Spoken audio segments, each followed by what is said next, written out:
I think we'll just kick it off, right? We'll get the good news rolling, and it is good news. It's very, very funny. It's you get what you deserve. Insert joke and meme. The Witcher season 3 premiere sees a 15% decrease versus season 2 as audience wanes across the first 5 episodes. Samba TV report. They've already got the Samba TV report. They are on it for this. I mean, look. Wow. Of course this was going to happen, wasn't it? Let's be honest. Of course this was going to happen. I heard, believe it or not, that because they Netflix did like a premiere for this in London, like a Witcher premiere thing. Yeah, and it was all a bit like, yeah, fine. Yeah, it went okay, but apparently Henry Cavill got like a massive standing ovation from everyone when he came out. So that was quite nice. Like that's sort of, like a big FU to Netflix at that point. But yeah, let's take a look at this. Again, this is an exclusive for Deadline. Is audience interest on the decline for Netflix The Witcher? I mean, riddle me this, Andre. Do you think audience interest on the decline for The Witcher on Netflix? Yeah, kind of. Is this even a question? Why is this even a question, Deadline? Like, for goodness sake. The first 5 episodes of season 3 hit Netflix on June 29th. Didn't even realize it was out, actually. It was one of those things that it just released and people were like, oh, it's out. Okay, cool. Yeah, I didn't know it was out either. Yeah. Since then, 1.1 million US households have tuned into the premiere. That's terrible. Now, they're like, that's a fairly strong debut. Is it? It is 15% down compared to 1.3 million households that tuned into season 2 premiere during the same window. I mean, that's not good. It's down. I wouldn't say 1.1 million US households. That's good. Tuning into a show, I'd say that's pretty bad. The amount of households in the US. Yeah, that's not that many. No. Interestingly, viewership for the remaining 4 episodes of season 3 suggests that audiences may not be sticking with the series. Samba measured that at about 893,000 households watched episode 2, and that shrunk to 750,000 for episode 3. And for episode 4, 602,000 households tuned in, while episode 5 drew less than half the premiere numbers with 505,000. That is awful. That's bad. How? That's not great. I mean, Jesus. Goodness me. But again, you get what you deserve. You get what you deserve. It's now it's interesting. They're still trying to frame it as well, like season 1 of The Witcher still remains one of Netflix's most popular TV seasons of all time. But that's not good. It's really well, they not can that try, good. but in reality, the only way to phrase this or to frame this, at least that's honest, is this is the season that was so bad it caused Henry Cavill to quit. Yes. Yep. Yeah. I mean, for the honest trailer and honest pitch, that's really all you need. Goodness me. I think it's it's such a shame as well, Netflix. Like, what do you reckon it is with Netflix that have sort of sent them on this path? Do you think it's lack of oversight? So they get a property, like The Witcher, for instance, and they give it to a showrunner and they just go on, go off with it then. And do you think it's lack of oversight there? They don't have enough sort of middle management watching over these showrunners. What do you think it is? Because they must, because I rack my brains with trying to figure out, how you've allowed this to happen. You must see the social media. You must see the videos. You must see the numbers. You must see the star quitting. Like what is it? What has led them down this path? What do we think it actually is? I think it's a problem that's occurring with all different kinds of studios out there, which is just basically, in my opinion, it's a total disconnect from the showrunners and the people running these corporations that's putting all this media and stuff out there and shows and movies that they're just disconnected from what the audience wants. They see the world in one, viewpoint, and people see it a completely different way, and they just a lot of them don't change direction. It was like a breath of fresh air when the Sonic trailer came out, and the people doing that movie was like, we heard what you guys are saying, we're making changes, and they revamped the whole character before they released the movie.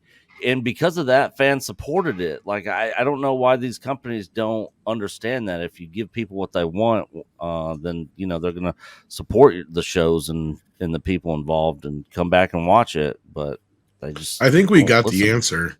The answer is pretty clear when Henry Cavill says, "I'm leaving because they didn't follow the books. Yeah, They didn't follow the games. Yeah. I don't like the deviations from the story." Like, really, Yeah, I mean, disconnect. if you have to keep correcting the course when you have something to go off of, and the biggest complaint from the fans is you're not sticking to the source material, and your own main star, who is the, let's say it, star attraction to the show, because as we're seeing, the fans are like, fuck you, we're out because you destroyed the show because you made Henry so mad that he left. Then you went and tried to paint him as problematic in the press. When, I'm sorry, I have yet to hear one story about this guy where he's so difficult to deal with outside of they didn't do it right. Right? Like, that's the only thing I consistently hear coming back from Henry Cavill is his problematic problems are that he wants them to stick to the character. Yeah. Oh my God. Yeah. No, I know. Holy crap. What the audacity of the man. Why couldn't he just put his hand on an ass like a normal dude?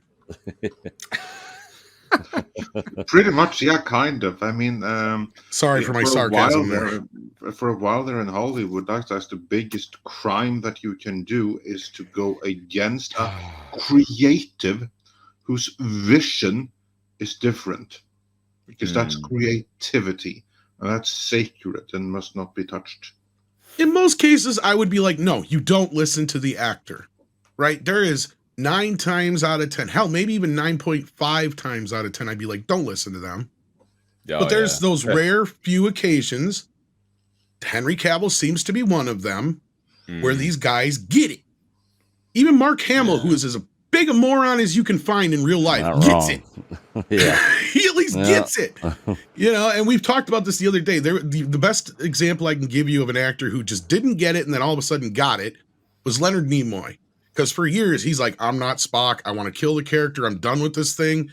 People need to move on with their lives. The moment he kills the character and he sees the reaction the audience had to that in the test screening for Wrath of Khan, he's like, oh, crap, what have we done? Just like everybody else. And at that moment, he realized how much that character actually meant to people, right? And then from that moment on, he became more of a protector of Spock as opposed to somebody who was pushing that character away. And there's only a few people you can say that about.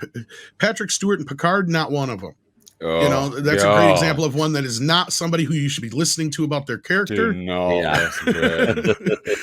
Holy shit. And there's at least probably a dozen other examples we can think of. And that's like, I'm sure that's a creative's worst thing. The last thing they want to hear when they wake up in the morning and head to the set is some actor coming up to him going, hey, I got an idea for my character. I'm sure that's the last thing they want to hear, especially if they have any power or sway, because then you got to listen to them. But sadly, it didn't seem like they wanted to listen to Henry at all. And at this point, it was like, why even bother with Henry? He's like, I'm out. Screw it. And I don't blame him. And Mark Hamill did the same thing on the set of when they were doing The Force Awakens. He was like, and The Last Jedi, he was like, here's my ideas. This is what I'm thinking. Like, I don't think this is the character. And like he said in an interview, they patted me on the head, gave me a cookie, told me to go away. Yeah. He's like, that's not how the Force works. Yeah. Well, they had the same problem with Wednesday, where General Ortega. Yes, there's another one. Just redoing stuff on set. It's just like, no, these writers are. But there's a case where she proved them wrong, right? She clearly had a better grasp on this character than the creatives. And when you have something like that, that tells me that it's time to clean house. Especially when you have something as successful as Wednesday or Witcher, when it's clearly built on the success of your main actor. Let's be real here. Wednesday only worked because of Jenna Ortega or whatever her name is. Yeah. And the same thing with Henry Cavill being on The Witcher. That was just one of those 1 in a million shots. Because outside of nerdy nerds, I didn't know what the hell much about The Witcher. And I don't know anybody who knows The Witcher, gives a crap about The Witcher. But as soon as Henry Cavill started playing him, then they cared. Yeah. You know, like, so that can true. make or break the show. That is true. That is true. Well, they done fudged up, haven't they? Let's be honest. They done fudged up. And they're filming 2 more seasons back to back because they know they're cancelled. That's it. They know they're done.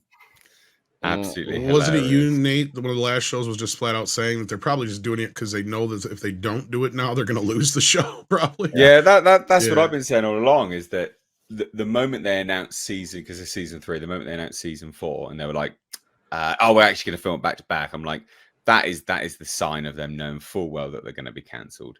They know full well that this season is not going to do very well. It hasn't already. They know that because this is like a 2-parter, they know that the second part is going to be a bomb as well. And they know that the moment they wheel out season 4, it's dead.